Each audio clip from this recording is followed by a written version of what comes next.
Hello and Grand Rising, and welcome to another episode of Social Fridays. I'm here today once again to discuss more about social anxiety. My name is Hank, the Rebirth Coach, and that is what I do. I help people with anything that involves self, social anxiety, and spiritual awakening and spiritual ascensions. That's my game, I should say. First and foremost, thank you all so much for all the positive comments and all the positivity from my last video. I hope it really helped you out. Thank you all so much. And as the title suggests, this is all about the origins and advantages of social anxiety. Once again, as I always start beforehand, if you have been diagnosed with social anxiety disorder, I highly recommend please contacting or talking with your physician before, trying any of the things or tips or tricks that will be suggesting to you on this series. So let's get into it. First and foremost, we talked a little bit about anxiety, but let's talk more about the origins and get a little bit more about like the background of anxiety. I want to touch bases on this because I really want to paint it in a different light than it is normally painted as, because anxiety itself is not a bad thing. Any of your feelings are not bad. Feelings are important. Feelings are a thermostat of basically telling us where we're at, just in general. It's a great indicator marker to let us know this is where we're at. It's the equivalent of say if you ever played any type of video games, status ailment. The little icon pops up, boop, you're poisoned. Okay, well, you're poisoned. Now what are you going to do to take care of it? It's the same thing with feelings. Emotions, on the other hand, that's energy in motion. That's kind of like a projection, which kind of goes hand in hand with feelings. When you have feelings, more often than not, you begin to project emotions outwards. That's a whole different situation and talk and discussion. So let's go back to the origins of anxiety. So anxiety is something we've had in our DNA forever. It's something that any living creature on this planet has. Even plants have anxiety. That's why sometimes plants start freaking out and they can die from anxiety, and that's why you have to be careful when you transfer them. So, for example, I don't know if you see in the back right there that one. I don't know if I'm pointing to it. This one right here. That is a tomato plant. I got it like maybe 3 or 4 days ago. I'm actually going to be transferring it into its own pot now. There's a reason why you don't transfer a plant into a pot instantly, and that is because it's already in shock from traveling. See, when a plant is like planted, when the seed's planted in a container and it begins to grow, its roots already set in that area. Even though the roots don't necessarily connect to the ground, if it's say like on a table or a desk or whatever, wherever the nursery or the gardening area is at, it is stuck there and it doesn't move. And plants do have emotions. They don't express them, but they do have them. And if you transfer it as soon as you travel in, it's in so much shock that more often than not it will die. So if you have ever gotten a plant, brought it home, tried putting it in a pot, and it doesn't grow anymore or it dies, that is the reason why. Fun fact. You don't transfer them instantly, it takes some time. That's the beauty of anxiety in some ways. It's a protection mechanism, because who knows, like I could be a maleficent like beast or animal that's trying to eat it. So that's just a quick reference. And we as human beings have had this forever, and that's the same thing with animals. And that is a protection mechanism. If you haven't already known, it is a protection mechanism. It's protecting you from what? Uncomfortability. It's protecting you from possible danger. It's protecting you from getting hurt. Those are some of the things that happen. Like that is the reason why we have anxiety. It is just a normal feeling and emotion that helps protect us. Now, this type of feeling, anxiety, we have it because let's go back hundreds of thousands of years. When we were first here on this planet, before we had the safety of our homes, which is why anxiety is actually at a higher rate, because we are so much more taken care of and comforted that we now no longer have to worry about those dangers, but the anxiety is still there. So now instead of us having to go out and get food, like actually hunt for food and possibly get attacked, we now just go to the grocery store. We can still get attacked by a Karen or two, but you know that doesn't really happen on average. So when something does happen, basically our anxiety attribute kind of kicks in high gear because it is not used as much, or it's not necessarily it kicks in high gear. It's just that we notice it even more because we don't usually use it. Danger and harm are avoided by strategic decisions made at all three levels of our brain. And those three levels involve the rational, emotional, and instinctive parts of our brain. And that is basically what affects and how the anxiety comes in. Like I said before, kind of previously on the hunting kind of thing, say, you know, you're caveman. You have your little caveman stick, and you're going out to fight, to you know, hunt some caribou or whatever, maybe forage as well. Hunt and gather whatever we can get to bring back to the cave to, you know, feed the family or whatnot to survive. When we're out and about going out to go get those things, there are so many different other animals that could easily eat us. You know, saber-toothed tigers, woolly mammoths if they get mad. This is Ice Age. If it wasn't, you know, Cretaceous period, there's dinosaurs. I'm pretty sure I don't know what I'm talking about in that type of sense, but you get what I'm saying. Those are the things that could possibly harm us. And anxiety is what protects us. Anxiety is what protects you, which is an advantage of having anxiety as a protection mechanism.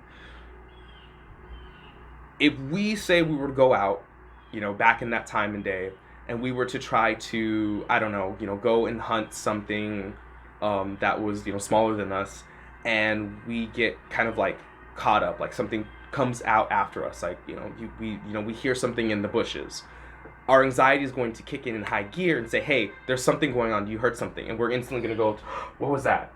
And maybe it's nothing. And if it's nothing, then that's fine, that's a good thing. But if it is something, then that possible danger, it can be avoided with anxiety. That is one of the benefits of anxiety. Now, as an advantage, one second.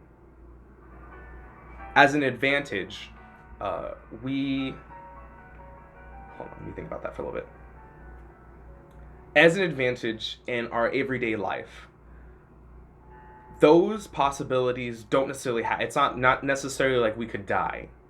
I mean, a die of embarrassment may be one of the things, and that could possibly be one of the reasons why your anxiety will kick in, especially in social situations, because you don't want to be embarrassed.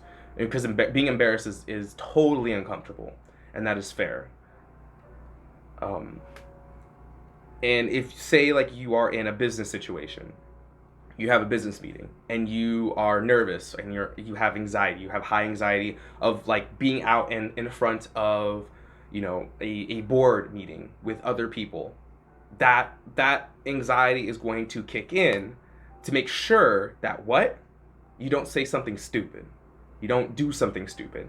Yes, it can have the adverse effect with you thinking and being too much in your head, so much so that you actually accidentally end up doing something stupid actually instead, which is just going to like flip your whole entire like mindset, and then you'll just be making mistakes here and there, possibly, unless you're able to kind of get yourself and get your mind back in gear. So those are some of the benefits. You know, it protects you, keeps you safe. I wanted to touch bases on this first before we get into more things, because I want you to know that what you have, that social anxiety, unless you're diagnosed with SAD, that social anxiety is a asset to you. If you look at it as it's something that's bad, then it's going to your focus is going to be so much more on it that's going to keep you from being able to do anything. The best thing for you to do, right, and when you're in that social anxiety situation or that anxious situation in general, is to, like I said before previously, like, what are you afraid of? Is this actually gonna hurt me? Is this actually something that could potentially cause me physical harm, or mental or an emotional harm that I won't be able to dig myself out of? If not, then it's okay to take a step back and reevaluate. If you feel like, you know, the possibilities, like the worst of worst happens, and you can live with it, I'm gonna say this right now, it's honestly your duty to yourself to put yourself in that uncomfortable situation, because that's the only way we can grow. Going back to plants, because I love plants, as it's behind me, The only way a plant can grow is it has to germinate in the soil, and then it has to pop open through the seed. It's like the seedlings pop out of the seeds, and it grows like this, and then it keeps growing and it keeps growing out. That is an uncomfortable situation. I don't know about you, but have you ever been cracked open before in order for something new to grow out of yourself? I have, in a spiritual sense and an emotional sense, which is what happens when you go to counseling, therapy. If you have a life coaching session, you have to dig deep inside yourself and open yourself up in order to get to that point. But the thing is that opening yourself up is very uncomfortable. And anxiety can be a detriment to you by not allowing you to be in that uncomfortable situation. It's not a bad thing. And that's basically what I'm trying to get at. Anxiety is not a bad thing. Social anxiety is not a bad thing. It is just a protective mechanism to keep you safe. The problem and the bad thing is allowing it to control you. You cannot allow your anxiety to control you. Your anxiety is not a controller, it is an asset. The moment that you start seeing it as something that is bad or evil is the moment that it takes full control of you. Wow, I don't know where that came from. But yeah, that is the problem. So that is the origins. The origins of anxiety are there to keep you safe. It is something that's been keeping you safe for millennia. And the reason why it is so rampant is not necessarily because it's just popping up more, but the reality of it is that you're just noticing it more so now because there's so many things that feel so dangerous. And the problem is if you allow it to take control of you, then you'll be a tool of the anxiety when in fact the anxiety is supposed to be one of your tools in your life. So just take your time. Like I said before in the previous video, it's best to take a step back and really evaluate. And you can take as long as you need. You do not need anybody else's permission, and nobody needs to tell you what the fuck to do. You are in control of your life, and this is one of the ways that you can get control back into your life, even if you feel like you don't have control. These little itty bitty things of saying like, I need to take a step back. And the more the times that you do it, the more times you'll be able to actually realize, hey, I don't need as much time as I used to, because now my social anxiety or my anxiety itself is so much of an asset to me that it's now on autopilot and knows when it needs to kick in and when it doesn't need to kick in. So that's how it's all about. And that's the advantage of having anxiety, is using it as a tool or an ability for you to use, like a superpower. That's what these feelings are. Negative feelings are not bad, especially anxiety. Thank you all so much for watching. I really appreciate it. I hope you got something really good out of it. If you did, let me know in the comments below. Once again, thank you all so much for the previous comments. Really appreciate it. I also will be accepting tips. There should be a Cash App link and a PayPal link down there if you want to send me a couple dollars for the great work that I'm doing. It'd be greatly appreciated. Other than that, make sure to check me out on all the other platforms that I do stuff on. TikTok, I do Here's the Thoughts twice a week on Tuesdays and Thursdays. I also do a daily card reading. On Instagram, I do a weekly card pull. This past week this is really intense. Sorry, water signs, Scorpio, Pisces, and I always forget the last one. What's the other one? Scorpio, Pisces, and what? What's the other one? Cancer. That's why. Sorry, Cancers. Anyway, so that's something that I do. And then Fridays, of course, I do these, and Motivational Mondays. I do stuff on Mystical Illuminations YouTube channel. If you haven't already subscribed and checked out my videos there, you should definitely do so. This past Sunday, I literally just did a spiritual awakening process, like the roadmap, the beta version of the roadmap.